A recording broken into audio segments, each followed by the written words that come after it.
Jeanne d'Arc is probably the worst game I've touched in my streaming career of 2 years. Certainly there have been blander games, but this one is simply bad and disappointing. When I discovered there was a Japanese tactics RPG on the PSP where you play as Joan of Arc, I was filled with excitement. Trying the game deflated that sentiment gradually. Jeanne d'Arc came out in Japan in 2006 from Level 5. The company has actually made quite a few games, most presumably superior to this failure.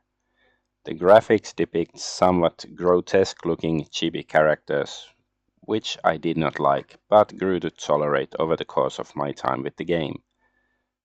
The world is very loosely based on the historical period of the 100 Years' War between England and France, although the story takes quite a lot of liberties, turning it into a pseudo-historical fantasy world with magic, monsters, and anthropomorphic animals.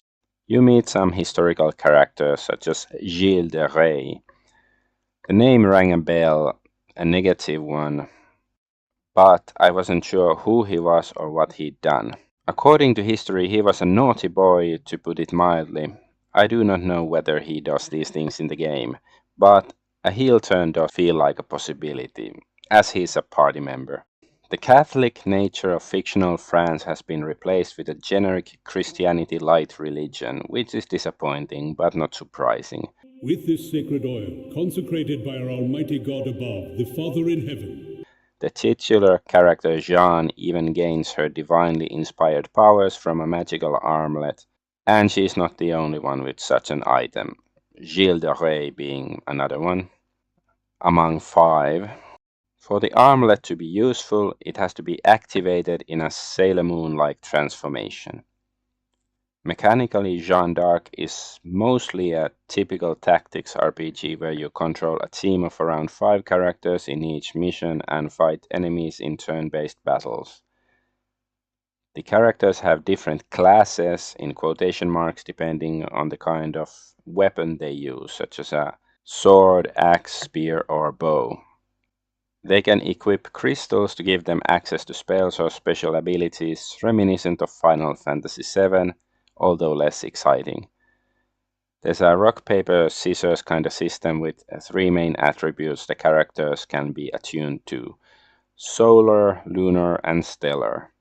It's mostly run-of-the-mill stuff, except for Jeanne and the other members with these special armlets.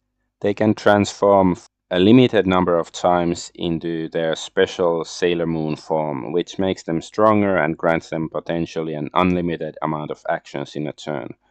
Whenever they get last hit on an enemy, i.e. kill a foe with their attack or ability, they gain another action. In theory, they could get more than a dozen actions in a turn, whereas normal characters only receive 1. In practice, though, it doesn't usually work like that. But the special characters certainly are more powerful than the other ones. The combat system is basically competent and even fun at times. Basically. Unfortunately, there are issues. Let's get the smaller ones out of the way first. Throughout the campaign, you recruit more than a dozen characters, yet in each battle you generally get to choose only half of that to fight. As the armlet people are better than your average soldiers, you tend to choose them for battle, and there are a few normies that are generally better than the others. In practice, you tend to choose the best characters for the job, ensuring they gain more experience while ignoring the others. So there's not much incentive to use some of the less important characters. Randomness can occasionally be an issue too, which is not unique to this game. Still, if the loss condition in a mission is that none of your characters are allowed to die, and the computer decides to snipe your weakest guy with 2 archers, there's little you can do about it, except to reload and exploit your knowledge of the impending doomed future. The elephant in the living room when it comes to gameplay is the time limit. Each mission has a turn limit. If you fail to complete the task, which usually entails killing the boss or going from point A to B, it's game over. For some missions, this time limit doesn't matter at all and it's purely cosmetic. For others, it matters a lot. It means that in those missions you basically have to plan your route from turn 1 and make sure you don't dilly-dally. Time limits in games are not fun, but sometimes they're appropriate for story reasons. For example, you have to defuse the bomb before it explodes in 10 turns or save the hostages before they're killed. Unfortunately, those are seldom the reason in Jeanne d'Arc. The time limit is just an abstract game mechanic. When you run out of time, there's no in-universe reason why there's a game over. It's a terrible decision.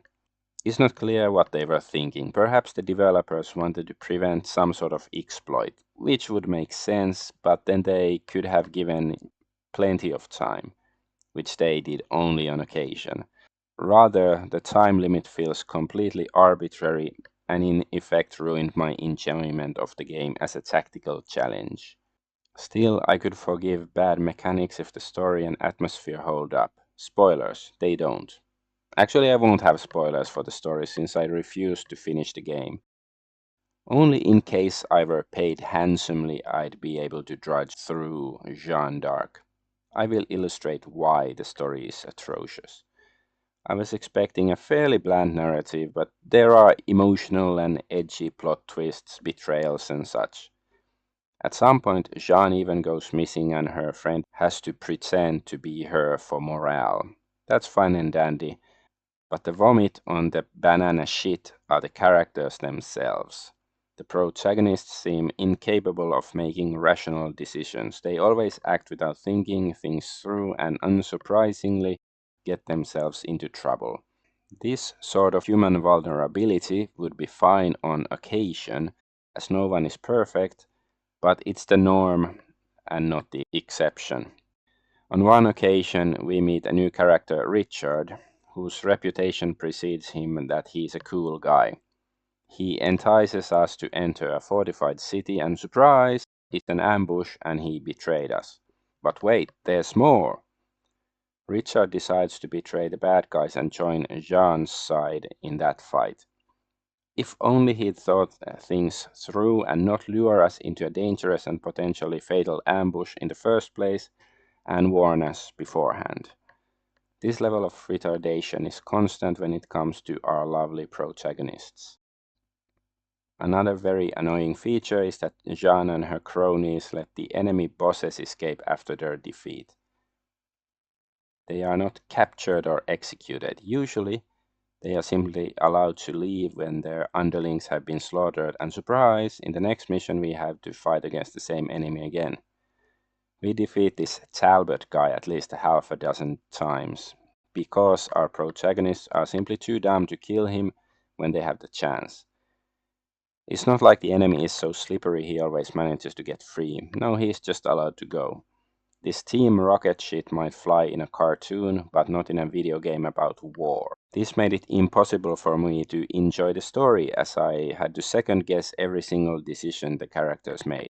I could ignore a bad story if the gameplay was good, but because of the time limits, it's not. The sad and most disappointing part is that I was enjoying part of the game. When the developers weren't doing their damnness to ruin my enjoyment, Jeanne d'Arc was a fairly run-of-the-mill yet playable tactics RPG. It had the potential to be good because of basically functional gameplay and unique setting, yet Level 5 did their utmost to ruin playability with arbitrary bullshit and the story with atrocious character writing. May Jeanne burn in hell for all eternity for this heresy.